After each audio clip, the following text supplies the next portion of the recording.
like to welcome everyone to ADA website accessibility requirements for government and third parties. And we're going to be talking about the new ADA web rule. Just letting people get settled in.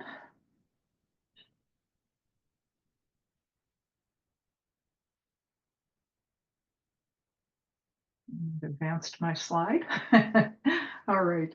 So welcome everyone to the ADA website accessibility requirements for governments and third parties, what you need to know and next steps. And delivering this is Digital Accessibility by WeCo, our company. Just a quick disclaimer I'm required to read. The information found in this presentation includes tips based upon the experiences and opinions of digital accessibility by WeCo staff and should not be construed as legal advice. Regarding the development and implementation of digital accessibility practices, it's advisable to seek the advice of qualified legal counsel. The information in this presentation is the property of the Wehrman Collaborative, LLC, which is our fancy name. Please ask us before distributing this information by contacting us at accessinfo@theweco.com. We'll make that email address available to you at the end of the presentation. Thank you. On accessibility note, this presentation includes audio description for non-visual users as part of the narration. This slide shows the title of our presentation and includes the WeCo logo, the International Accessibility Association of Accessibility Professionals member logo, or IAP. The WeCo logo is repeated on most of the slides in this presentation. All right. My name is Lynn Wehrman. I am founder, president, and CEO of Digital Accessibility by WeCo. I began my journey in this industry as one of the early digital accessibility specialists for the state of Minnesota in the Department of Transportation, to be exact. I was a federal program coordinator, and like many departments at the time, the Office of Transit was struggling with staffing. At that time, there were no longer dedicated web developers for the departments within the DOT, and they were looking for someone to manage the Office of Transit website. So they figured out that I actually had a degree in communications. I was a good writer. I was pretty good at organizing information. So I got sent to learn. In those days, it was Dreamweaver. So I got sent to learn how to manage the web and discovered that not only was I pretty good at it, but I really loved it. And eventually was brought in to figure out how to make documents accessible for the Department of Transportation. I worked with the Great Lakes ADA Center out of the University of Chicago, and this was early days back in 2008 when even Microsoft didn't have guidance, and we created a plan and implemented it. So I worked in that capacity for many years and then left to begin digital accessibility by WeCo, where digital experts could be people living with disabilities, because I really believe that we are the best experts on our own experience. So that's just a encapsulated history. I am a neurodiverse professional, is how I prefer to call myself. I was born with 2 different cognitive disabilities in a family where I and my 4 sisters and generations of people in my family were born with the same cognitive disabilities. A little bit more about the company. We're qualified experts on a mission. So we are a company of digital accessibility professionals who are designed to put you in touch with manual auditors, accessibility specialists, and testers who test remotely from home to make sure that your websites are actually accessible and useful to people living with disabilities. We're a member organization of the International Association of Accessibility Professionals, or IAAP, and we use their certifications. Why? Because simulations just cannot replace real experience. So, what we're going to cover today is what is Title II of the ADA, accessibility user impacts, an overview and compliance dates, and we're going to be really focusing today on archived content, exceptions, and third-party content. We can't drill down on a lot, but these are two areas that we're getting a lot of questions from clients and people in the communications community. So we'll be zeroing in on that. Our next webinar in January will be focusing more closely on WCAG conformance. And then we will finish up today with things you can do to make a plan and resources for you. So we'll start with the slide description for this. This slide shows a kitten with its paws on a long desktop peering over the edge. Are you feeling intimidated by the new ADA web rule? It's really understandable if you are. And having been in a position where I had ADA compliance dumped in my lap with very little knowledge back in 2008, I understand where you're at. But our aim today is to empower you and your team with a solid understanding about what the ADA web rule means and give you next steps to meet those requirements. You know, once you begin to understand how the web rule works and decide how your team is going to respond to it, everything will really become a matter of process management. Trust me, our team does it every day. And I started exactly where you are today. So, what is Title II of the ADA? Title II of the ADA is really about civil rights inclusion. It means that the state and local governments need to make services, programs, and activities accessible to people with disabilities. It's really that simple. We like to think of it more as a tool for inclusion or an opportunity to include people rather than just a legal demand. We hope that after today's webinar, you will too. This slide shows a young woman with long hair navigating a wheelchair through an open market area. So on April 24th of this year, the Federal Register published the Department of Justice final rule for updating the regulations for Title II of the Americans with Disabilities Act. The final rule has specific requirements on how to make sure that web content and mobile applications are accessible to people with disabilities. This slide shows a person with a hand attached at their shoulder using a mobile phone on a desk service in front of them. So this smart art on this page is an illustration which we're using to try to nutshell how those of us who live with disabilities interact digitally with your websites and mobile apps. And it really focuses on the content needs. So I'm just going to be going through these one by one and realize that they are not going to cover any area in depth. We do have other webinars on our YouTube page that go into the impacts, user impacts of accessibility and digital inaccessibility that you can always view. So people with blindness or low vision rely upon properly coded navigation points, such as code identified headings, in order to find information that they're looking for on a page. And this allows them to command their screen reader to, for instance, read all the headings. So like as visual users will visually skim a page, a screen reader will depend upon those formally marked headings to be able to read aloud to the user what the headings are so that they do not have to read an entire web page to find what they want if it's located at the bottom. Okay. People who are deaf or hard of hearing rely upon correct captioning for video content.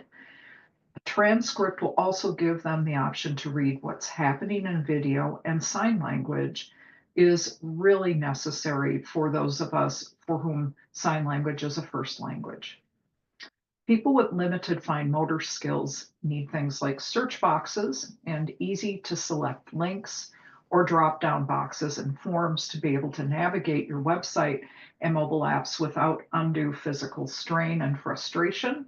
And people like me who are neurodiverse or live with cognitive disabilities depend upon clearly written and well organized content to be able to locate and understand information that's being offered. So each of these user impacts is covered in the new ADA web rule. So let's step back and do a quick review over list of what is actually in these rules. The technical standard is the Web Content Accessibility Guidelines 2.1 AA. If that is new to you, no worries. It is a standard that was set by an organization called the World Wide Web Consortium, and it is widely accepted around the world. And we're very grateful for that because it has made our work a lot more cohesive. It's very, very common for WCAG to be applied to laws. So, and then next is state and local governments must comply with those website and mobile app requirements. The website and mobile app content third-party developers develop is also included in this requirement, and the compliance dates will vary depending upon the size of your entity. If you were with us at the Magic Conference last month, this is some of the information I went over. We're going to be enhancing it a bit. Okay, so the compliance dates really vary based upon the size of your agency. So for organizations that have less than 49,999 people, your compliance date is April 26, 2027. The same is for special district governments. And if your agency has 50,000 persons or more, then you're looking at a little bit sooner, April 24th, 2026. So one of the things that is often comes up when people are asking us about this is, what do we need to make accessible and what don't we need to make accessible? So some of the content on your website or app doesn't necessarily need to comply with the web rule. These exceptions, for the most part, cover content that meets the standard of being archived or information that's not readily being used by the public. It is also also applies to pre-existing or content that was created before the ADA web rule compliance date that applies to your organization. So keep in mind, for archived content to be exempt, all of the 4 criteria that we're about to go over, and for visual users, what's available on the screen to you, have to be met. It's not just 1 or 2, it has to meet all 4.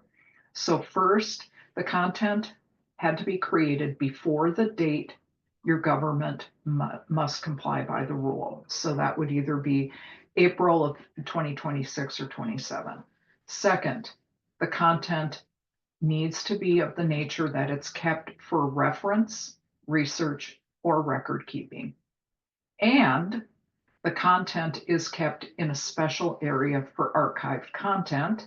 And then finally, the content has not been changed since it's been archived. One of the most difficult jobs that I had to do in digital accessibility was determining which documents on the MnDOT website needed to be made accessible right away, which could wait until later, and which might not need to be made accessible at all. I wasn't making this decision by myself, but people were coming to me and talking to me about it. And it was really quite daunting. The exceptions, archived web content exceptions in the ADA web rule really provide you with guidance for this. So there is no guesswork. That said, it can be difficult to determine exactly which documents meet all four of these criteria. So if you've ever been in my webinars, you know how I feel about audience participation. So our moderator, Ellen, is going to help us. We are going to I thought we'd take a look at some websites within the great state of Minnesota, public websites. I found two Minnesota counties and one city that really I looked into to try to get a grasp myself of what people would be struggling with this. So looking at it in real time really helped me understand how the exceptions might play out in real life. So I'm going to thank in advance the local governments that we are showcasing today. These were great websites and interesting content that is going to really bring things to life. So which of these government documents, your job as the audience is to decide which of the government documents do or do not fit the exception for the archived web content rule. You can place your vote in the chat box. Please keep in mind that some of the context is inevitably going to be missing from these examples. There is no way that I could know the entire context of how these documents were being used. And there's no way that even if I knew that, I would have time to convey that all to you today. So these examples may not be entirely accurate, but we will work to make our decisions based on the context that we have available in this brief exercise. It's important to note that as agencies, the goal is to leverage resources to make information accessible to all members of the public. But having worked in state government myself, I can attest that responsible use of those resources does mean determining what is actually in use and what is not. So the suggestions we make in this webinar today are not conclusive findings or professional recommendations. They are just an exercise in how you might best leverage your agency's resources to make the information the public needs accessible. And this will include not expending resources to make documents accessible that most of the public won't read. That, simply put, is that making absolutely everything accessible on your website is probably not a good use of resources. That's why this deciding what the public needs to know, what needs to be available, and what is a newsletter that was written 20 years ago that no one reads, and why it's being stored on the website may be a mystery. It always was to me, but that it's really important to be able to understand where to put those resources. Okay. So first up is Olmsted County.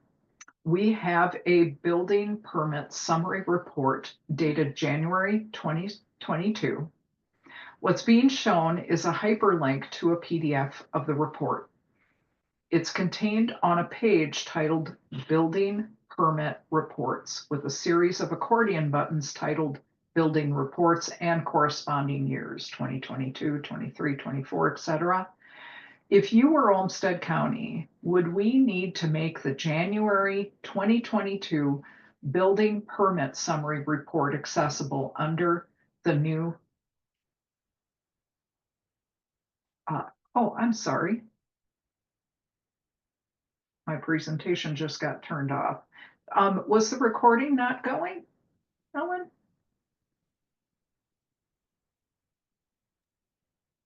Oh, Um, I believe it is going. It says recording. oh, okay. Oh, that might have been, I had just gotten a request from you to record. So, Oh, okay. Hang on, and and let me go back, and everyone's seeing the screen? Okay. Yep. It cut my, request came over the screen and it cut my, presentation out, so I couldn't see it. So I wasn't sure what was happening. All right. So if you were Olmsted County, would we need to make the January 2022 building permit summary report accessible under the new ADA web rules? So let's review them again. So going back to that page real quick, this is what it looks like. Remember my description. Was the content created before the date your government must comply by the rule? And was the content kept for reference, research, or record keeping? Is the content kept in a special area for archive content?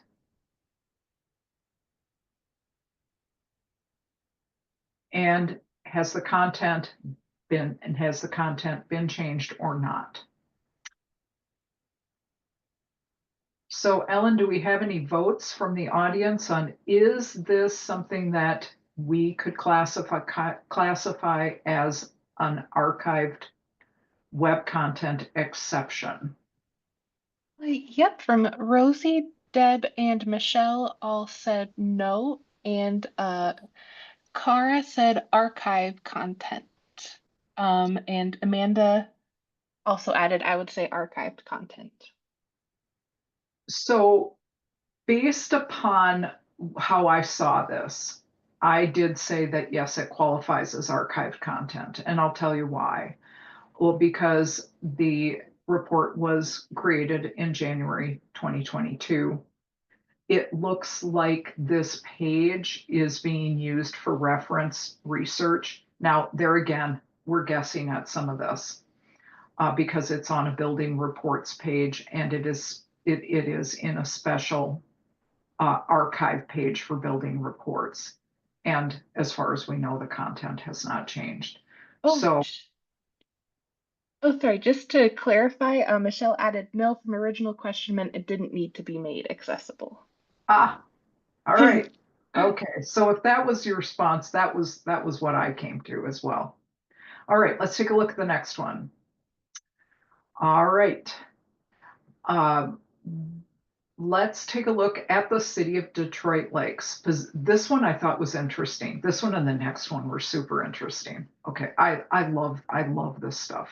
Now everybody's going to want to hire me to figure out their docs for them.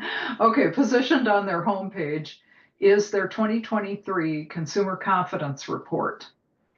It's a PDF linked under Updates, which is linked under Community Fun and information on how to discover the trolls. Now, I am planning a summer trip to Detroit Lakes because I have to check out the trolls. But other than that, if we worked for the city of Detroit Lakes, would we be able to classify this consumer confidence report as archived web content? Let's take a look at the rules. And if you already think just go ahead and chime in. Okay, it was created before the due date. The content, is it being kept for reference, research, and record keeping? And is it in a special area? I would say no, because it is out here on this homepage right underneath the trolls, because obviously they feel that the public needs to have access to this or wants to have access to it. So in this particular situation, I would say that this does not qualify as archived web content. So here's the interesting thing. If Detroit Lakes finds that this information is no longer really being used by the public, what should they do to classify this as archived web content? Type in some responses, Ellen will read them.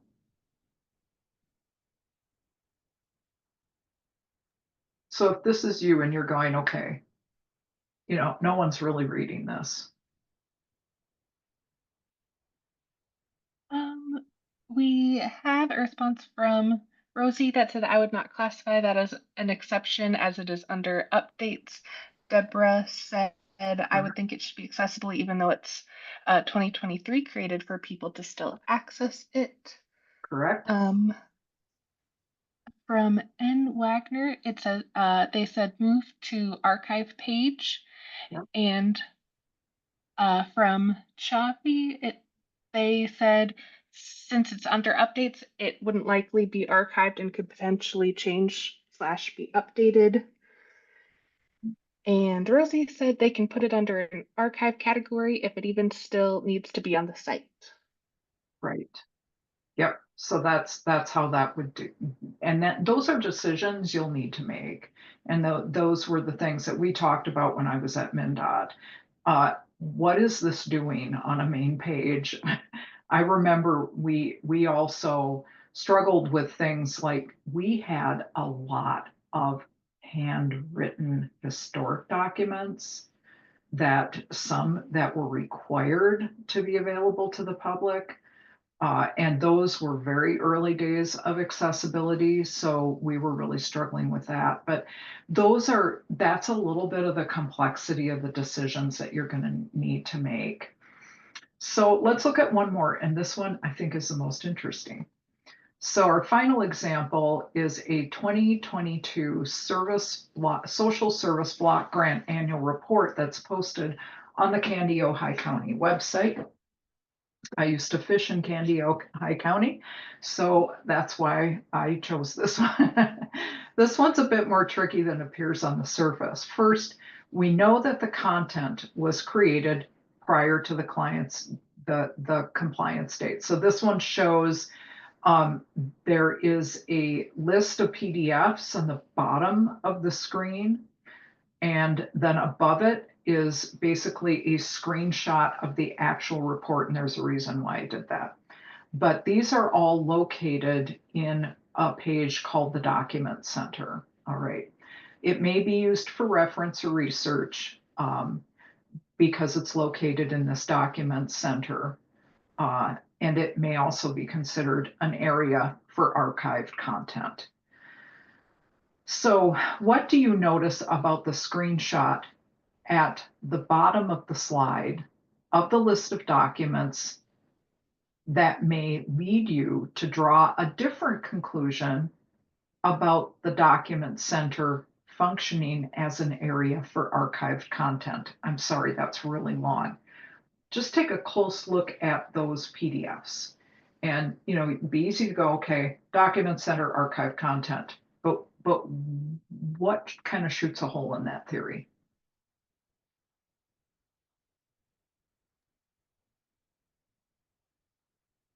We have from Chaffee, this document invites public comment, which potentially opens it up for making it ADA compliant. And Michelle says docs from 2024 and future. Yep. And it was a good point in the first comment, but really, if you cannot consider this something that is archived if there's current information in there. So we've got a very old block grant report next to this brand new biennial service agreement and child care assistance program plan. So that's another thing to watch, is that if you're mixing archive content in with current content, it's going to be really difficult to call that archived. Okay, so here's the twist. Let me get to my explanation here. Okay. Now, this one is going to be for visual users. Take a look at the excerpt of the annual report just above the list of documents. I apologize if the type is small, but let's see if you can identify something about the report on this page, which might mean that the date of report creation wouldn't matter if the document had been created in 2026. So let's pretend that it says 2026 Social Services Block Grant Annual Report. So what I'm asking is that let's say it's the year 2028 and this is a 2026 report. This is a little obscure and I was struggled on how to ask you guys this question. But there's something in the content of that report which would make it something that would not be classified as archived, even if it had passed the date. We have from Jeremy said of interest to general public, and Bridget was wondering if it is expiration date. It's the expiration date. So the first thing I did when I looked at this is that I went, wow, if I were, because I at time was the person looking at all of these documents and trying to figure out if they need to be made accessible, I just look at this title and go, oh, it's a 2022 report. Boom, we can archive it. But upon opening this, I go, wait a minute, this thing doesn't expire until a year later.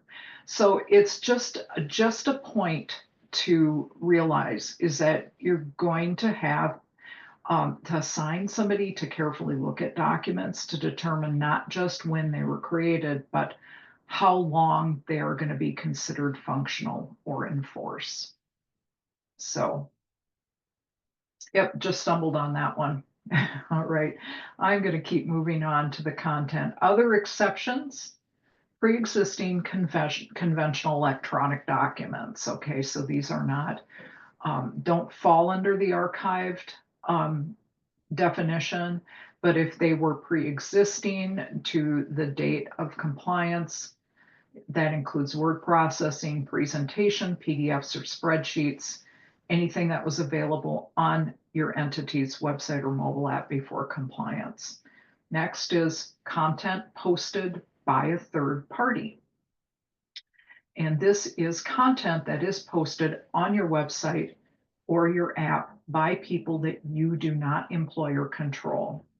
A good example of that would be responding on a public message board or people responding to older social media posts. Password protected individual documents are also an exception, as are pre-existing social media posts. Okay. So what is the third-party content that we might be posting that we do have to be worried about being compliant? So systems that you buy or use on your website or app. One that comes to mind for us is that we started using a tool called Calendly to schedule so that our clients and prospective clients can schedule meetings with us faster. We're very lucky that we have in-house help that knows how to vet this, and we were able to figure out that it worked for us. That is not an endorsement that is as accessible, but it worked for us. Calendars, payment and reservation systems, contractor or vendor posted content. So a website app that is developed and maintained for you, or website or mobile app that's developed and maintained for you. So that is, if you hire a creative firm to do your website, you are liable for them to be creating accessibly for you. Tools and platforms that facilitate third parties to post on your site or app. So there again, we've got message boards. So those message boards need to be accessible so that everybody can make comment. And I know for some of you who do put things out for public comment, that can be quite important. So in the past, many website design, website tools, and mobile app developers believed that digital accessibility was the responsibility of the website owner and not them. We started our company 13 years ago, and I can tell you that 13 years ago, that was very much the attitude. But that attitude is changing, and a growing number of creative agencies and independent developers understand that because their clients are held to legal accessibility requirements, Creating accessibly is just good business. At WeCo, we've watched this change very closely over the last 13 years, and we've seen a growing number of creative firms and consultants develop solid expertise in digital accessibility, and their businesses flourish because of it. For both groups, it's really essential to gain a working grasp of the Web Content Accessibility Guidelines, or WCAG Level 2.1 AA, to be able to purchase and create digital accessibility properties that are fully accessible to people with disabilities. And these are the steps that we recommend for both purchasers and third-party content creators. Educate your team in digital accessibility. This is really important. It is not something that can be Googled in an afternoon. It is something that you do need to devote some time and to find a credible resource to be trained on. Number two, set vendor standards, or vendors set your own standards so that you both understand and can measure that a firm you're hiring or a service you're offering is actually meeting the ADA web rules. I cannot tell you how many RFP processes that we have participated in which the government issuing the RFP really doesn't understand anything about digital accessibility. They're they've done just a cursory search, put some words in, and it's really difficult to struggle to give them what they need because they don't know what they need. We have helped quite a few of our clients develop standards for hiring vendors, and we've participated in a lot of RFIs. RFIs are really advisable because you can learn a lot from the accessibility vendors that want to apply for your RFPs. Most recently, just one thing that came up for us is an RFP we responded to in which the entity was absolutely convinced that they needed a manual audit of every single page on the website. And we just withdrew from the process because we had other clients and because we realized that the process of trying to help them understand that was not actually what the DOJ requires when they're working on lawsuits, and that it really was a lot of wasted resources. That was just, we didn't have the time to work with the clients, so we moved on to other clients. So it's a really, really important thing to understand what you're seeking and what you're purchasing and what you're selling to people. And then purchasers, vote with your wallet. There are enough content creators out there that really care about doing this that you do not have to put up with content creators who really don't understand or care about accessibility. If you're already making the purchase, if you're already in the relationship, we really believe a good formula. We have stepped into a lot of situations where we have clients that are already working with third-party vendors, and the third-party vendors really have no knowledge of digital accessibility. So what we suggest is that the government or the client purchase training. A lot of times they purchase training from us. They go to the vendor and say, hey, we're giving you this training for free. And then they're able to train their own internal staff and the vendors, but the vendor doesn't bill them for the time training. And that way both win. We do that for our business. Back before we had vendors that really understood digital accessibility, we had to train all of our vendors ourselves, and that was really useful. So just a thought on how that might be able to work. This slide shows a gentleman seated in a wheelchair holding a paper and a woman seated on a sofa next to him, listening intently to him. So let's talk about your approach on next steps. Your approach should include an accessibility policy that can be communicated to your agency and to the public, a process that guides your agency towards accessibility and documents how you will make it happen, then actually using it. And as I stated earlier, One of the most crucial aspects is providing training for your teams. Digital accessibility is complex, and an afternoon's Google search won't give your staff the information they need to achieve it. Digital accessibility and technology are changing all of the time.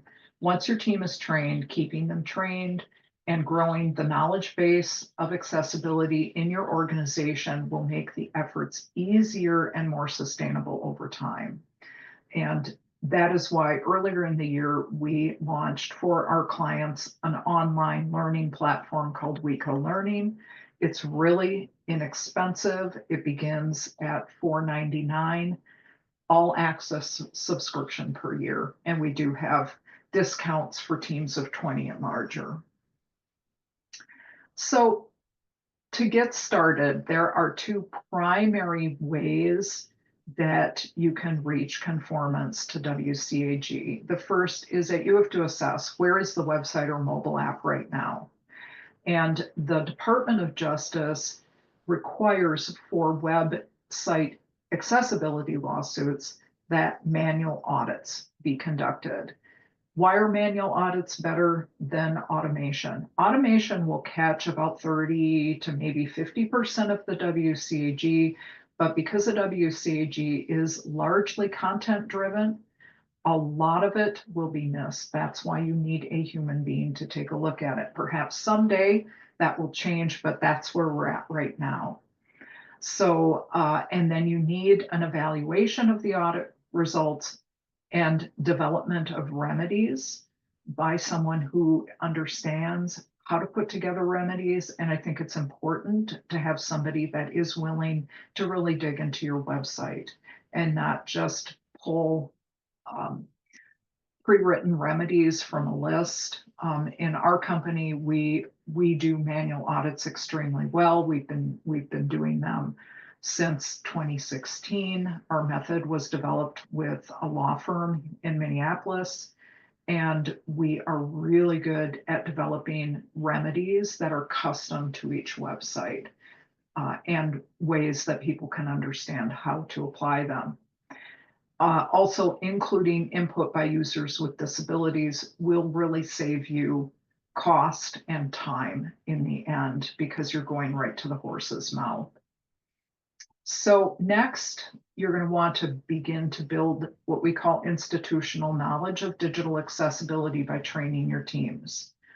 Get expert coaching in applying fixes from your manual audit. You can either hire somebody like us, or you can send someone to school or a group of people to school to train them to be your experts as well. Normalize digital accessibility training in your organization. Just integrate it into quarterly updates. We have a lot of clients that have us come in and talk about what's new in staff meetings, IT staff meetings, things like that. There are simple ways that you can do that. And then integrate accessibility planning and reviews into web development and maintenance schedules. So this is our pitch for all the free information. WeCo specializes in manual accessibility audits. Again, ours was designed through a partnership with a legal firm nearly 10 years ago and has been relied upon to defend many organizations in website and accessibility lawsuits. Because all of our manual auditors also live with disabilities, we're exceptionally skilled at auditing. Our accessibility auditors also help our clients fix their own accessibility issues and help them develop strategies that work for them. That enables them to do it on their own. And we are all about you not needing us someday. It's really important and much more sustainable if your team knows how to do this. And trust me, you can learn it. We also provide learning for teams through our new on-demand WeCo learning platform, from WCAG basics, perfect for people with no knowledge of how to do this that are starting out, to more in-depth coding techniques and simple things like writing to learn effective alternative text tags. We weave our own stories as users with disabilities throughout WeCo learning. So our approach we really pride ourselves on offering premium services that are dependent upon by large organizations that are accessible to small organizations. So we're mission driven. So we make sure that things are accessible to everyone because accessibility should be possible for everyone. Training starts at $4.99. Basic audits start at $9.50. We also have larger packages with free services, and you will always have an expert with disability at your table with every service we deliver. So included, I have some hyperlinks to some really important information. The new rule fact sheet on ada.gov is wonderful. I really like the small entity compliance guide that's been developed. And of course, the ADA National Network and Infoline is great because you can reach out and talk to somebody about this. We're going to send you the slide deck, and a recording of this presentation will be available to you following. Just be mindful that when we send out the recording, we'll send one out immediately that will have the captioning from Zoom in there. But we send this out for post-production captioning to make sure everything is clean and exact. And that post-production product will be up in about a week. But we want to make sure you have access to this right away. So upcoming learning, we do have on the Monday after Thanksgiving, our accessibility meetup. We're going to be featuring website navigation and accessibility. Really isn't what you think. it's a really interesting topic on how people across disability types need good navigation. And this is a great way to start digging in. You can invite your team to this or sign up and get the recording as a member of the meetup, because this is really one of those low-hanging fruit that you don't need to code to be able to do good navigation. And then in January, we're going to do ADA Web Rules Part 2, Practical Advice on the Technical Requirements, and we're going to bring in one of our accessibility specialists to talk to you more about the particulars. So as you're digging into this, come in January and bring specific questions that you're struggling with. And we're going to open for questions in just a moment. But just to end by saying that WeCo has been a trusted partner by governments, agencies since 2011. You'll be receiving this slide deck and a link to the webinar recording. And you can also receive a free assessment from us. You can sign up on our website, theweco.com. It's a sample of what a manual audit is and a usability test where you get to work with one of our certified test consultants who lives with a disability. It's a great way to take us for a test drive. We also have a capability statement that's available to you, and you do follow us on LinkedIn, Digital Accessibility by WeCo. So I'm just going to open things up for any questions or comments.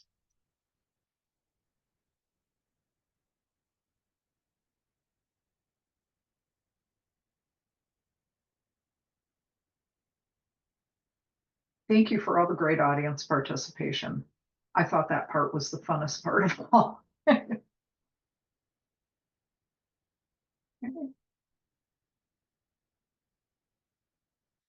It's not a lot of people in here, so if you want to speak rather than type, that's fine. Just announce your name.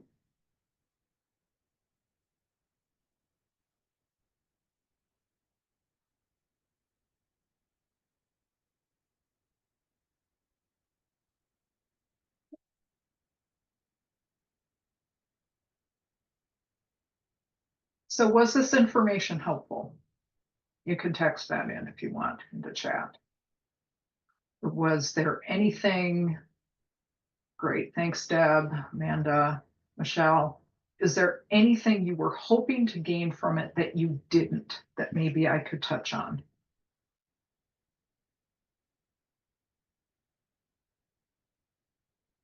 We just kind of felt like I mean, having been in this position before there was a clarified law on it, the first thing that we had to do is just kind of figure out where we were with what we had to prioritize, and then where we were with the people who back in those days were telling us that's your problem, you need to make it accessible. Our third party folks were not as cooperative as third party folks are today. So, all right, great feedback. Let's see, I do have a question from Chahabi. Do you have insights to share from an entity you're currently working with and learnings as you make digital documents accessible? I do have an insight actually from my MnDOT days that I think is something that we made a decision about that has since become a standard. We had a group of people that we were really fortunate that we had a pool of people that were made available to us to help us do accessible document conversion. Now, this is a really big agency, so there were resources like that.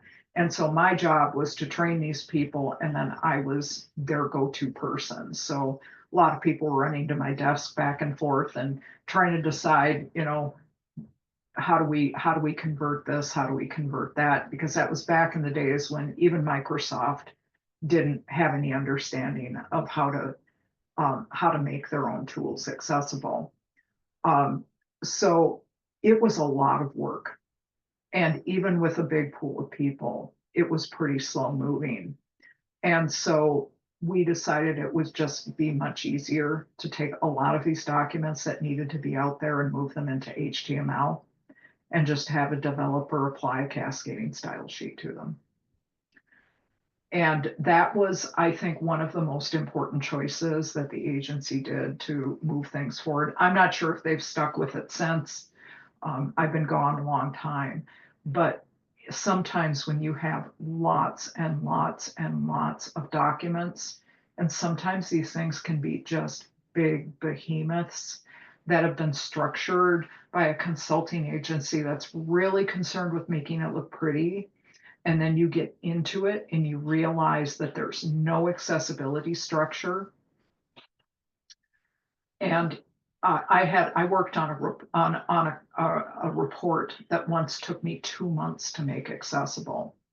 And if you've been on my webinars, I've talked about nearly throwing myself off the Capitol dome after that. It was really maddening. It had unidentified outline structure for all of the meeting notes, and there were numerous meeting notes that were in this report. And I had to go in and apply an outline structure where a digital outline structure where none existed, and that nearly drove me nuts. So sometimes it just isn't worth doing a conversion. Sometimes it's better to just move it into HTML. That's my biggest one. Any other questions?